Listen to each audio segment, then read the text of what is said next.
안녕하세요. 오늘도 사연살롱을 찾아주셔서 감사합니다. 저는 연애 3년 만에 결혼을 진행하다 예비시댁의 뻔뻔한 민낯을 보고 파혼을 하게 된 30대 후반 전문직 여성입니다.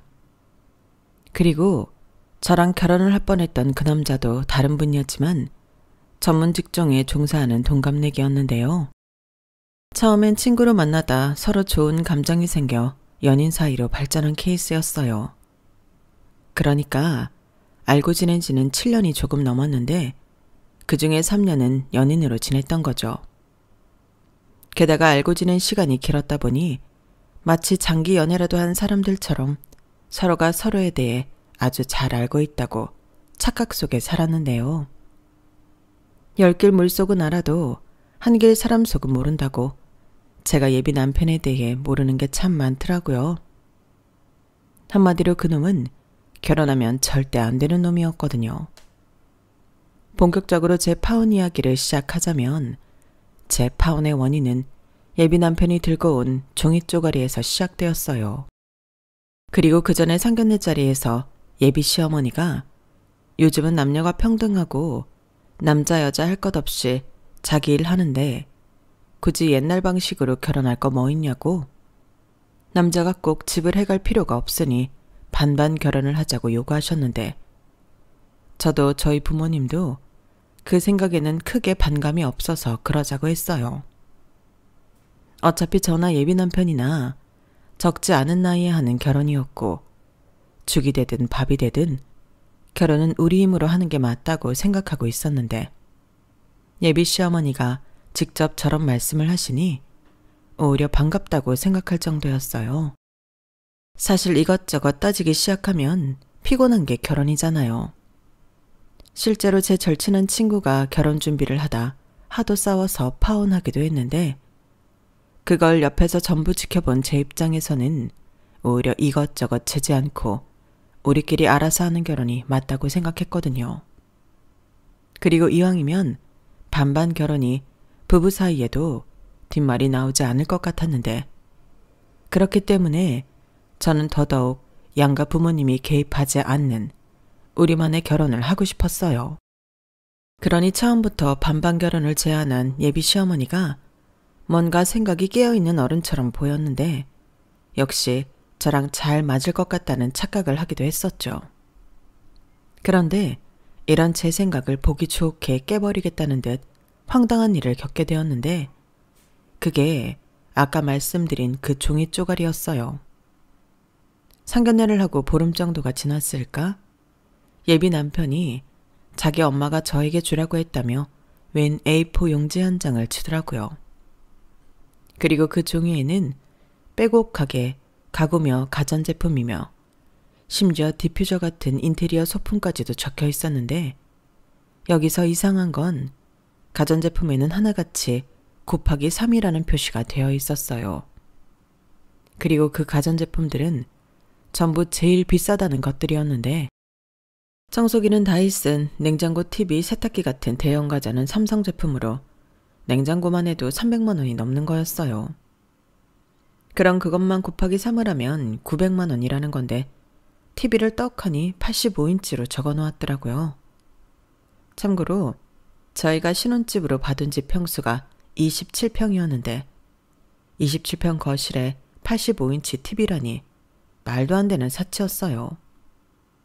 그리고 그것들도 전부 곱하기 3으로 되어 있었는데 자세히 목록을 보니 토스트기에 에스프레소 머신 같은 것들도 곱하기 3이 되어 있더라고요.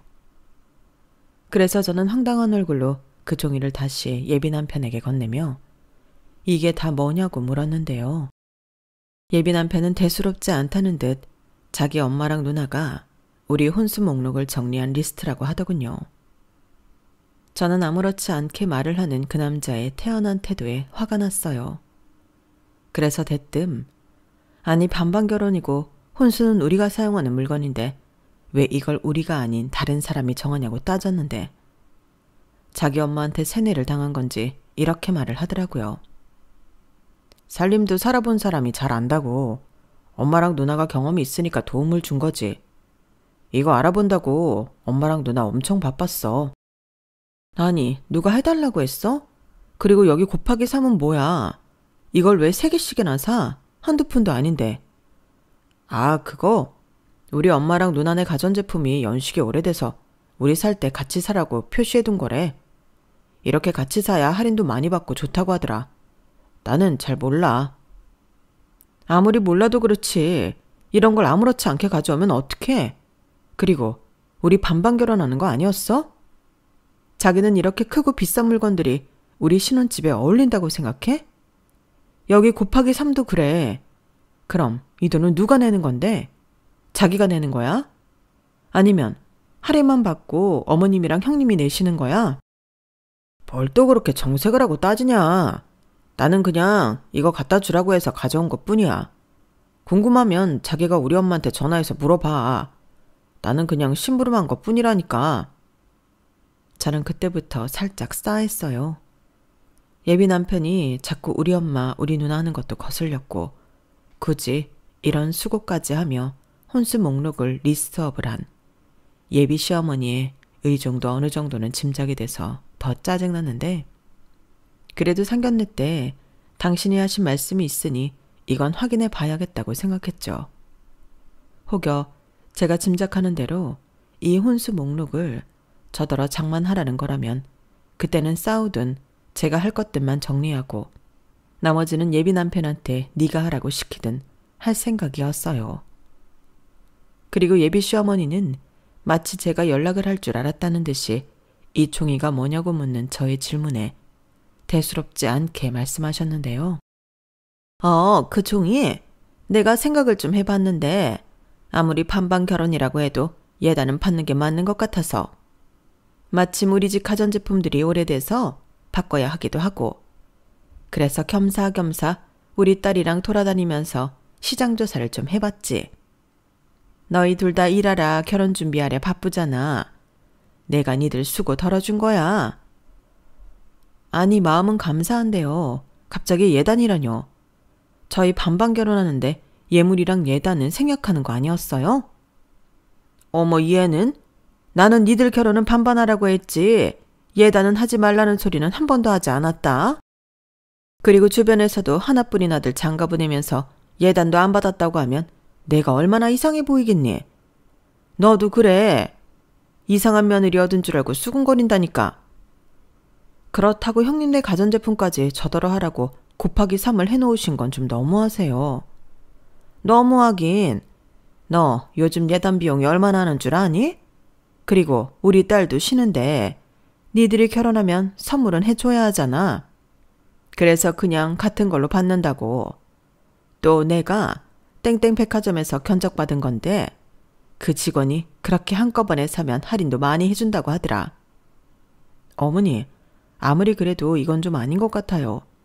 그럼 저한테 예물은 얼마나 해주시려고요? 그럼 저도 뭐 리스트라도 적어서 드리면 돼요? 뭐? 너 지금 싸우자는 거니? 아무리 결혼식 전이라고 해도 나 네 시어머니 될 사람이야. 어른이라고. 예물은 내가 어련히 알아서 준비하지. 네가 뭔가 오해를 해서 기분이 상했나 본데 잘 생각해봐라. 나는 너 생각해서 그런 거야. 예비 시어머니는 자꾸만 저를 생각해서 그런 거라는 헛소리를 하셨어요. 하지만 저는 어딜 봐서 저를 생각한 건지 알 수가 없었고 오해하지 말라고 했지만 대화를 하면 할수록 오해할 수밖에 없었는데 제 입장에서는 세상에 없던 예단 얘기가 나왔기 때문에 오해구자시고 기분이 나쁠 수밖에 없었어요. 그래도 그때까진 제대로 당하기 전이라 파혼까지는 생각하지 않았는데 이것도 일종의 제가 싸워서 해결을 봐야 할 일이라고 생각했어요. 적어도 그때까진 예비 남편은 제 편이라고 생각했기에 잘 이 내용을 알면 저처럼 질색을 하고 자기 엄마랑 싸울 거라고 생각했거든요.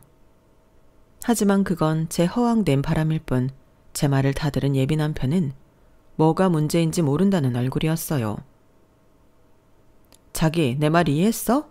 이거 곱하기 3 예단이래. 그러니까 나더러 이걸 다 하라는 건데 이게 말이 돼? 그게 말이 안 되는 거야? 원래 결혼하면 예단하는 거잖아. 우리 반반 결혼하는데 왜 하는 건데? 서로 빈정 상하지 말고 똑같이 하자는 취지에서 하는 거 아니었어? 그럼 혼수도 반반 결혼에 포함인데 이거 절반은 자기가 해야 해. 왜? 예단은 원래 자기가 하는 거잖아. 예단 말고 혼수 말이야. 지금 이 혼수 목록에 은근슬쩍 예단이 끼워져 있긴 하지만 우리 혼수는 반반씩 해야지. 그 물건 나만 써? 그리고 생각 잘하고 대답해. 내가 예단을 하면 자기는 나한테 예물을 해줘야 한다고. 나한테 이 정도로 뜯어가면 나는 뭐 가만히 있겠니? 아니 왜 말을 또 그렇게 해. 뜯어가긴 뭘 뜯어가. 알았어. 나도 어느 정도는 과하다는 거 인정해. 이건 내가 우리 엄마랑 누나한테 얘기해서 조정할 테니까 그만 좀 해라. 요즘 같아서는 내가 무서워서 결혼하는 게 맞나 싶어. 그러게 왜 나를 무서운 사람을 만들어. 애당초 자기가 중간에서 잘했으면 이런 일이 없잖아. 말했잖아. 나는 잘 몰라서 심부름만 한 거라니까. 뭘 알아야 중간 역할을 하지. 그리고 이제 알았으니까 내가 가서 말을 한다고 하잖아. 사람 좀 그만 잡아라. 저는 예비 남편의 짜증스러운 태도에 저 역시 짜증이 났어요. 저는 이 인간이 이 정도로 멍청한지 몰랐거든요. 그도 그럴 게 저는 예비 남편이 똑똑하고 스마트한 사람이라 좋아했는데요. 사귀게 된 계기도 그거였어요. 제가 원래 좋아하는 남자 이상형이 자기 일을 하는 지적인 남자였거든요. 그리고 연애하면서 그 점이 가장 마음에 들어 결혼까지 결심한 건데 결혼을 준비하는 동안 이 남자는 세상 천지 이런 바보 멍청이가 없었어요. 그리고 모른다고 하면 만사 형통이라고 생각하는 건지 저는 저런 무책임한 태도에도 화가 났는데 일단 서로 얘기가 된 부분이 있으니 기다려볼 생각이었죠. 하지만 며칠이 지나도 돌아오는 대답은 없었고 예비시댁에서는 그냥 그대로 진행하길 바라는 것 같았어요. 아니, 말을 하긴 한 건지 어쩐지 예비 남편은 저를 피하는 것 같았는데 아무리 생각해도 예단이랍시고 그 가전제품을 전부 사주는 건 영 마음에 들지 않았죠. 그래서 너도 한번 당해봐라 하는 마음으로 저도 버텨볼 생각이었는데 약간의 호기심으로 그 리스트에 적힌 물건들을 조회해서 값을 계산해봤더니 1억 가까운 견적이 나오더라고요. 사실 리스트만 봐도 그 정도 금액은 나올 것 같아 놀랍지도 않았는데 그래도 정확한 금액을 보니 화가 나는 건 어쩔 수 없었어요. 저희가 계약하기로 한 그 아파트 보증금이 다 해서 2억 2,500이었거든요. 그런데 혼수가 1억이라니 아무리 좋게 생각해보려 해도 말이 안 되는 거였어요. 그렇잖아요. 그럴 돈이 있으면 차라리 더 넓은 집을 찾는 게 맞죠. 아니, 3억이면 집을 살 수도 있는데 그럴 돈을 이렇게 쓴다는 건 돈을 그냥 쓰레기통에 버리는 것과 다르지 않다고 생각했어요. 물건이란 게 처음에야 새 제품이고 신상이지. 쓰다 보면 유행 지나고 성능도 신제품에 비해 떨어지잖아요. 게다가 자가도 아니고 전셋집에 그런 초호화 물건이 어울리기나 하나요? 하지만 또 리스트대로 해가지 않으면 나중에 뒷말이 나올 것이 뻔해 보였는데 사고방식이 깨어있는 분인 줄 알고 좋아했다가 제대로 뒤통수를 맞은 기분이었어요. 그래서 저희 엄마에게 리스트를 보여주며 이럴 때는 어떻게 하면 좋을지 상의를 하게 되었는데 저희 엄마도 생각지도 못한 혼수와 예단 요구를 하며 깜짝 놀라시더라고요. 아니 뭐 TV나 냉장고 같은 거 하나씩은 해달라고 할 수는 있는데 이건 거의 가전제품을 싹 다 바꿔달라는 거 아니니? 그것도 자기 집만 아니고 딸 집까지? 어머나 세상에 무슨 욕심이 이렇게 많아. 상견례 때는 그렇게 안 봤는데 라고 말씀하셨는데 제 기분을 의식하시는 건지 저에게 뭐라고 딸을 말을 하진 않으셨어요. 아마 저희 엄마 입장에서는 이걸 다 하라고 할 수도 하지 말라고 할 수도 없었겠죠. 하지만 여기서 확실한 건 어느 누구한테 얘기를 해도 시어머니가 준 혼수 리스트는 어이없는 요구라는 거였는데요. 해줄 마음도 없었지만 이걸 다 해줬다가는 저를 만만한 호구로 알 것이 분명해 더 약이 올랐어요. 그리고 그런 생각을 하게 되자 그 리스트 종이가 저에겐 일종의 호구 며느리 테스 용지처럼 느껴졌는데, 그래서 예단을 이 정도로 해줘야 한다면 저도 그에 상응하는 예물을 요구해야겠다고 생각했죠. 그래서 평소에는 관심도 없던 고가 브랜드 귀금속과 명품들을 뒤져 저도 나름 화려하게 예물 리스트를 만들어 봤는데요. 지금 생각하면 저 또한 유치하기 짝이 없는 짓을 한 거였지만 자기들도 이게 얼마나 황당한지 느끼게 해주고 싶었어요. 이에는 이, 눈에는 눈이라고 하잖아요. 그리하여 그 집의 심부름꾼인 예비 남편한테 나도 예물 리스트를 적어봤다며 자기 엄마 갖다 드리라고 했는데 그 리스트를 본 예비 남편이 저한테 이게 다 뭐냐고, 꼭 이렇게 해야 하냐고 따지기 시작하더군요. 아니, 자기 엄마가 종이 줄 때는 아무 생각 없이 가져와 놓고 왜 제가 준 종이에는 토를 다는 건지 제가 기분 나쁘다고 노골적으로 얘기하니, 그러자 예비 남편은 그게 이거랑 같냐고 저를 가르치기 시작했어요. 온수는 우리가 사용하는 거지만 예물은 아니잖아. 이거 봐. 평소에는 명품 관심도 없으면서 샤넬 가방도 있네. 샤넬 가방을 뭐 나랑 같이 들 거야? 이렇게 황당하다는 듯 열변을 토했는데 그런 예비 남편의 태도를 보니 내로남불이 따로 없다는 생각이 들더군요. 자기도 황당하니? 나도 마찬가지야. 이게 처음부터 자기가 혼수 리스트를 가지고 온 게 문제였다고. 우리 반반 결혼하는 거잖아. 그럼 우리가 알아서 혼수용품 마련하면 되는데 왜 이딴 종이를 받아와서 이런 사단을 만들어? 예단 얘기도 그래. 자기가 중간에서 잘랐어야지. 왜 나한테까지 넘어오게 하냐고. 그럼 내가 거기에 대고 자기 엄마한테 뭐라고 해? 시집도 가기 전에 싸움이라도 하라는 거야? 뭐? 자기 엄마? 너 아무리 화가 나도 말이 좀 그렇다. 그래, 내가 몰라서 중간에서 실수했다 치자. 그래도 어떻게 똑같이 이래? 그래야 알지. 잔말 말고 그 예물 리스트 자기 집에 가지고 가서 보여드려. 그래야 나도 다음 딜을 하지. 다음 딜? 또 무슨 딜? 뭐긴, 우리 예정대로 예물 예단 없이 우리가 알아서 결혼 준비하는 거야. 나는 자가도 아니고 전셋집에 그 비싸고 큰 제품들로 집을 꽉 채울 마음이 없거든. 그럴 돈 있으면 최대한 아껴서 집을 사야지. 안 그래? 그야 그렇긴 하지. 이왕이면.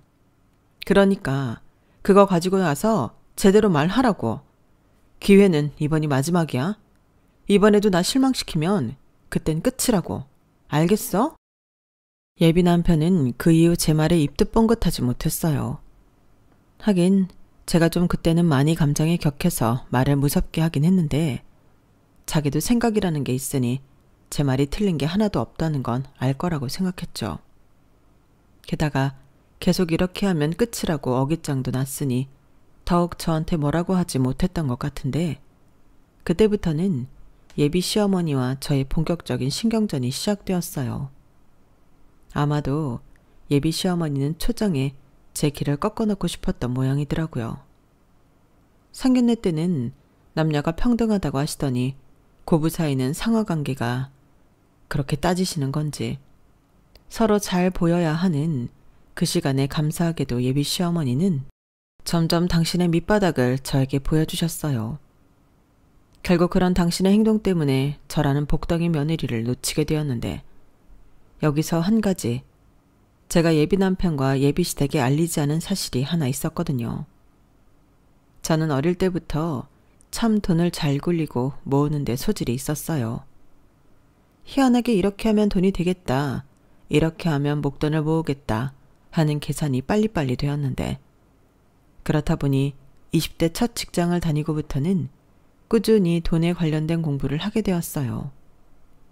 그리고 처음엔 소액으로 소액 투자를 해서 돈을 잃고 벌기도 하며 경험을 쌓았는데 그렇게 시간이 지나고 노하우가 생기니 과감한 투자도 하며 제법 돈을 벌 수 있었죠.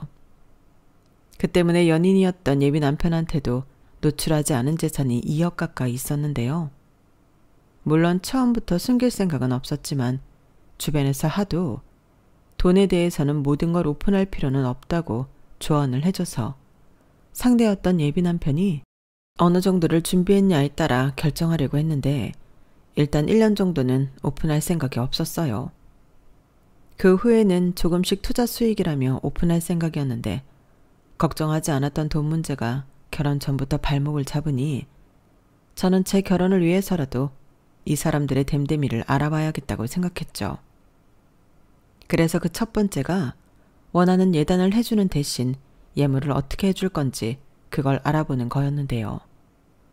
분명 자기 아들에게 예물 리스트를 받았을 때 예비 시어머니는 며칠이 지나도 연락이 없었어요. 제가 예비 남편에게 몇 번이고 리스트 종이 드린 거 맞냐? 왜 아무 말도 없으신 거냐? 재차 확인도 했는데 예비 남편은 모른다고 짜증을 내더라고요. 그래서 왜 짜증을 내냐고 저도 똑같이 화를 냈고 그때 그 남자는 저 때문에 지금 자기 집 분위기가 엉망이 되었다고 했는데요. 그걸 왜 내 탓을 하냐고 따지니 그 남자 그러더군요. 나는 결혼이 이렇게 스트레스 받는 일인 줄 몰랐어. 그냥 남들 하는 것처럼 하면 되는 거 아니야? 왜 결혼도 하기 전에 우리 엄마랑 싸우려고 드는 건데? 나는 네가 그런 여자인 줄은 몰랐어. 이런 소리를 하는데 순간 저도 화가 나서 결혼이고 뭐고 엎어버리고 싶었어요. 서로 평생을 함께하려고 하는 결혼인데 이럴 일인가 싶어 서로 시간을 갖기로 했죠. 그러자 그 남자는 자기도 성질이 났는지 알겠다고 했고 그렇게 저희 결혼 준비는 올 스톱이 되었는데요. 제가 집에서 혼자 끙끙 앓고 있으니 그걸 보다 못한 저희 엄마와 여동생이 파혼 이야기를 먼저 꺼냈어요. 저희 엄마 말로는 제가 혼수 리스트라는 걸 가지고 왔을 때부터 이 결혼을 말리고 싶었다고 하시더라고요.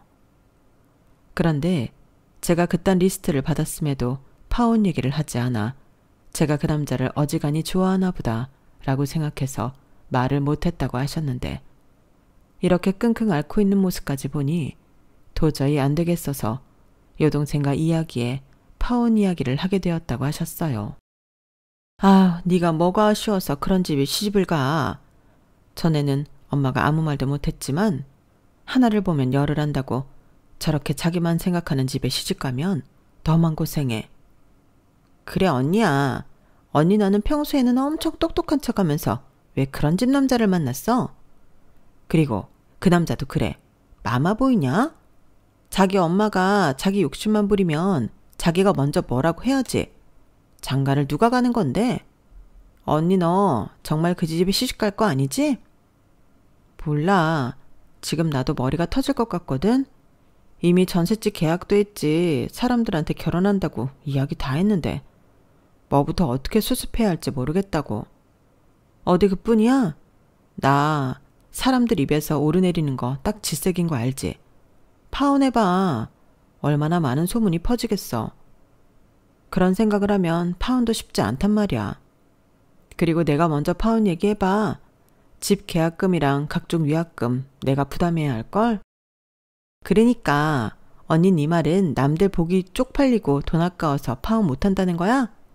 아니 자기 인생이 걸린 일인데 그깟 돈이 대수고 쪽팔린 게 대수냐고.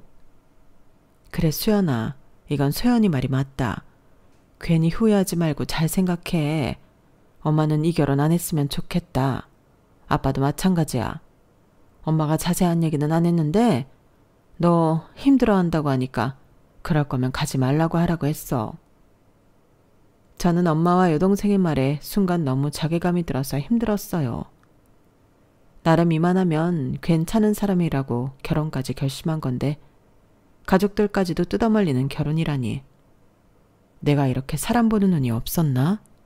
짜증이 나더라고요. 그래서 이왕 깰 결혼이라면 이 사람들이 어디까지 바닥인 건지 확인해보고 싶었는데요. 이건 또 무슨 심보냐고 생각하실 수 있겠지만 나중에 후회를 하지 않으려면 저도 확실하게 그 바닥을 봐야 한다고 생각했어요. 그래서 이번에는 예물 리스트보다 조금 더 파격적인 제안을 예비 남편과 예비 시어머니에게 해볼 생각이었어요. 자기야, 내가 생각을 좀 많이 해봤는데 1억 혼수를 할 바에는 그냥 내가 집 보증금을 다 할게.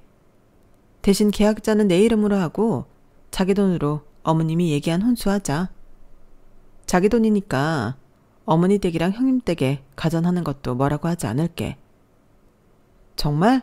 정말 그렇게 해도 되겠어? 자기 말대로 나도 똑같이 예물 리스트대로 받는 건 양쪽 모두 돈질을 하는 것 같고 합리적으로 생각하려고. 야, 우리 자기 쿨하다. 알았어. 그럼 나야 땡큐지. 엄마랑 누나한테 생색도 나고. 그럼 자기 예물은 안 해도 되는 거다. 내가 말을 못해서 그렇지 그 예물 리스트 때문에 우리 엄마 알아두었어. 세상에 그런 말도 안 되는 리스트가 어디 있냐고 하더라. 그건 자기가 생각해도 과했지? 과하다고? 그럼 그 곱하기 3 가전 예단은 안 과하니? 과한 걸 요구하셔서 나도 과하게 요구한 거야. 그리고 내내 말이 없어서 내가 보증금 다 하겠다고 하는 건데 요점은 알고 있어야지. 알겠어. 우리 이러다 또 싸우겠다. 그래. 나 요점 파악 다 했고 합리적으로 하자. 됐지? 저는 어차피 파혼할 생각이 없기 때문에 혼자서 좋아 죽는 예비 남편한테 과감하게 질렀어요. 신혼집으로 계약한 전세 아파트가 2억이 조금 넘었는데 혼수가 1억이니 그냥 보증금을 제가 다 하고 명의를 가져오는 게 미래를 위해서도 낫겠다고 생각했죠. 물론 결혼을 하지 않을 거라 제가 보증금을 전부 내는 일은 없을 테지만 그들이 어떻게 나오나 궁금했어요. 그런데 그 사람들은 제 생각보다도 더 고약하고 이기적인 사람들이었는데 예비 시어머니가 자기 아들 말을 듣고는 득달같이 전화를 하셨더라고요. 목소리만 들어도 신이 잔뜩 나 있었는데 그리고는 저더러 한번 만났으면 좋겠다고 하더군요. 저 역시 바라는 거라 그러자고 했는데요. 성질도 급하지 당장 내일 보자고 하더라고요. 어머니 저 왔어요. 그래 어서 와라. 배고프지? 우리 일단 밥부터 먹을까? 내가 우리 며느리 맛있는 밥 한번 사주려고. 와 감사합니다. 그럼 저 비싼 거 시켜도 돼요? 그럼 먹고 싶은 거 다 시켜라. 그리고 내가 할 말이 좀 있는데 혼수 말야. 내가 곰곰이 생각을 해봤는데 그 집이 니네들 집도 아니고 좁은 전세 아파트인데 혼수를 좀 줄여야 하지 않나 싶어서. 네? 줄인다고요? 그건 제가 작성한 리스트도 아니고 어머님이랑 형님이 적어주신 거잖아요. 그래 맞아. 근데 그때는 이왕이면 니들 좋은 거 썼으면 좋겠어서 뭘 잘 모르고 한 거고 지금은 생각해보니 우리 딸이 먼저 결혼을 한 선배지 않니? 그렇게까지 할 필요가 없다고 하더라고. 이사하면 가전제품들도 망가지고 하는데 전세 사는 동안은 가성비 좋은 걸로 쓰고 니들 집 사서 이사할 때 그때 좋은 걸로 하는 게 낫다고 하더라. 그래서 전에 저한테 주신 것 말고 다르게 혼수를 준비하시겠다는 말씀이세요? 그리고 혼수는 정우 씨가 아니라 어머님이 하시는 거예요? 아니, 혼수는 당연히 정우가 하지. 근데 걔가 뭘 하니? 걔는 돈만 내는 거고 물건은 나랑 지 누나가 봐서 결정해야지.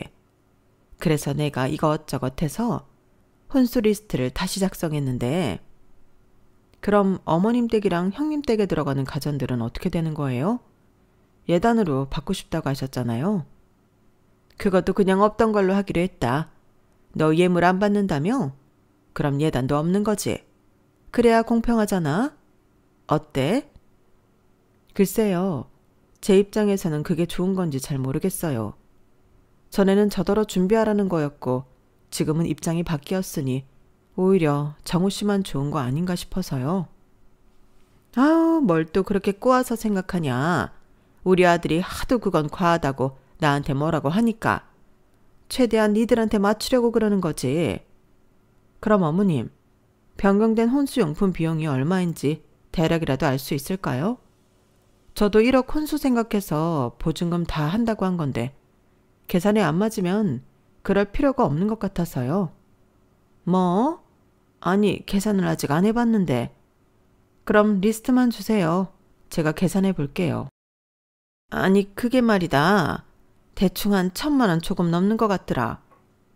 네? 1,000만 원이요? 어머니, 이건 아니죠.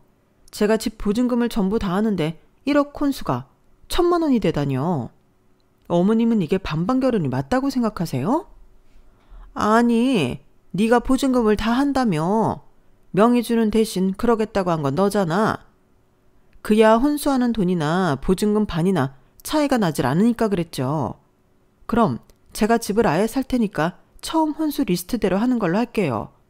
그럼 상관없는 거죠. 작아니까. 뭐? 집을 아예 산다고?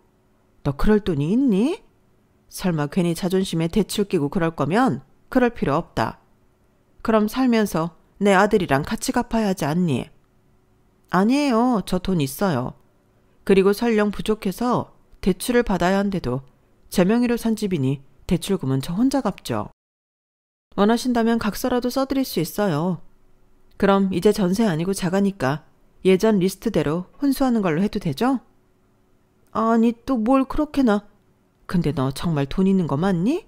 괜히 하는 소리 아니야? 저 사실 정우 씨한테도 오픈하지 않은 돈인데 주식이랑 이것저것 투자하는 거 있어서 생각보다 꽤 있어요.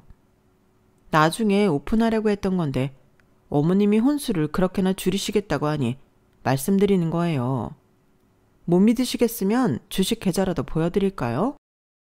저는 핸드폰을 꺼내 주식 계좌를 예비 시어머니에게 보여드렸어요. 그러자 놀란 토끼 눈이 된 예비 시어머니는 뜻밖의 횡재라도 했다는 듯 활짝 웃으셨는데 그럼 알겠다고 예전 리스트대로 혼수를 하는 걸로 하자고 하시더군요. 그리고는 식사를 다 할 즈음 제 눈치를 살살 보시더니 이윽고 하지 말아야 할 말을 꺼내셨는데요. 근데 집을 사면 말이다.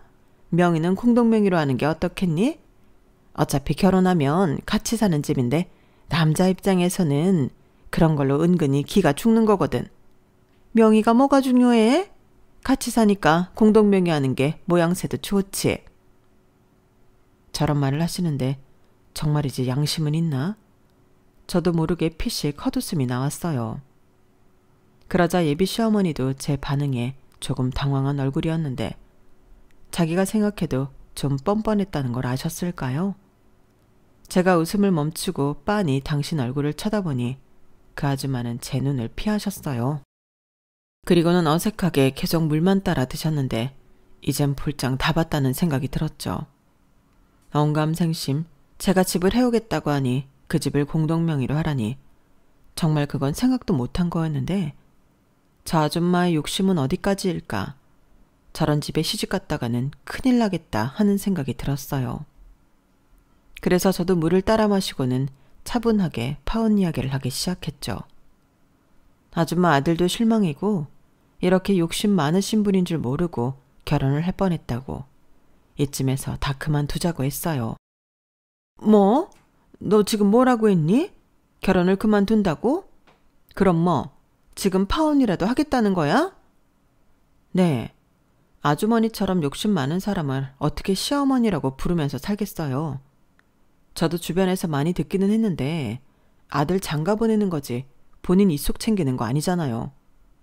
1억 혼수도 경억스러웠는데 이젠 제가 사는 집에 아들 이름만 올리자고요? 이건 뭐 칼만 안 들었지 날강도가 따로 없잖아요. 제가 만만하셨어요? 저 그렇게 순진하지 않은데? 아주머니 이렇게 하시면 저 말고도 다른 며느리 보기 힘드시니 제발 그 더러운 욕심 좀 그만 내세요. 뭐야? 너 지금 말 다 했니? 내가 뭐 못하려고 한 거야? 네, 하면 안 되는 요구하신 거예요. 그럼 애당초 상견례 때 교통정리를 제대로 하셨어야죠. 그때는 깨어있는 사람처럼 반반 결혼하라고 하시더니 이렇게 뒤통수 치는 법이 어딨어요? 그리고 아줌마 아들한테도 전해주세요. 똥인지 된장인지 구별 못할 거면 다른 집 귀한 딸 만나지 말라고요. 아, 아줌마가 전해주시면 되겠네요. 제가 이딴 결혼 못 해먹겠다고 판 엎었다고 말 좀 해주세요. 야, 너 지금 이게 무슨 버르장머리야?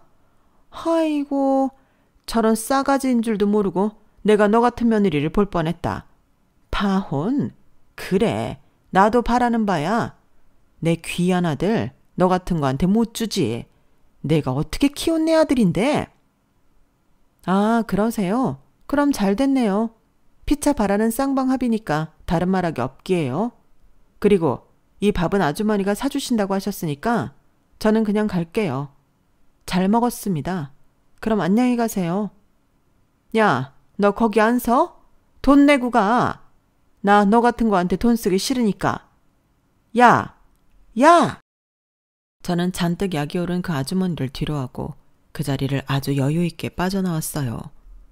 이게 생각보다 정말 속이 후련했는데 그 사이 자기 엄마한테 연락을 받은 건지 저한테 미친 듯이 전화를 하고 난리가 났더라고요. 당연히 받지 않았죠. 받아봤자 피차 좋은 말 할 것도 아니고 어차피 깨진 사이 쓸데없는 에너지 낭비는 하고 싶지 않았는데요. 인간이 어찌나 끈질긴지 포기를 할 줄을 모르더라고요. 그런데 마냥 피할 수도 없는 이유가 있었으니 계약한 전셋집이며 결혼식장, 신혼여행 모두 계약 취소를 해야 했는데 그 위약금 문제를 해결해야 했거든요. 그래서 다음 날 전화를 받았고 굉장히 화가 난 목소리의 그 남자에게 만나서 이야기하자고 했는데요. 다음 날 어떻게 참았는지 그 인간은 저를 보자마자 사람들 시선도 의식하지 않고 저더러 어떻게 그럴 수가 있냐고 화를 내기 시작했어요. 황당하게도 화가 난 이유는 제가 파혼 선언을 한 것이 아닌 제가 돈이 있는데 자기한테 말을 하지 않았다는 거였어요. 어차피 깨진 사이인데 제가 돈이 있든 없든 그게 무슨 상관인 건지 자기는 속았다며 방방 뛰는 그놈의 발작을 그냥 듣고만 있었어요. 지나가는 웬 미친놈이 미친 짓을 하는데 거기에 개입하면 저만 피곤해지는 거잖아요. 그러자 몇 분 뒤 느닷없이 태도를 바꿔서 이번에는 자기가 잘못했다고 파혼 얘기는 없던 걸로 해달라고 했는데요. 그러면서 자기가 책임지고 혼수 목록은 해결하겠다고 하더라고요. 그리고 제가 집을 하는 만큼 자기가 그 집에 맞게 혼수를 하겠다고 했는데 정말 어이가 없었죠. 무슨 고무줄도 아니고 그놈의 혼수는 늘었다가 줄었다가 아주 자유분방했으니까요. 그래서 그 말에는 아무런 대꾸도 하지 않고 내 생각은 변함이 없다. 파혼할 거다. 강하게 말했는데요. 그러자 이번에는 절실했는지 사람들 많은 그 카페에서 무릎까지 꿇고 저에게 매달리기 시작했어요. 뭐 마지막 기회를 달라나요? 정말 창피해서 죽는 줄 알았다니까요. 자기야, 나한테 마지막으로 기회를 줘. 그럼 이번에는 정말로 자기만 보고 살게. 웃긴다 정말. 그럼 지난번에는 나만 본 게 아니었네. 그러니까 너는 결혼하면 안 되는 놈이야. 아니, 그런 엄마랑 누나가 있는데 어떻게 감히 장가갈 생각을 해? 뭐? 그렇잖아. 결혼이 무슨 장사야? 누가 더 이득 챙기나 경쟁하는 것도 아니고. 지금도 그래. 내가 생각지도 못한 돈이 있다고 하니까 이렇게 난리를 치는 거잖아. 진짜 너도 그렇고 니네 엄마도 그렇고 마음속이 청정하다.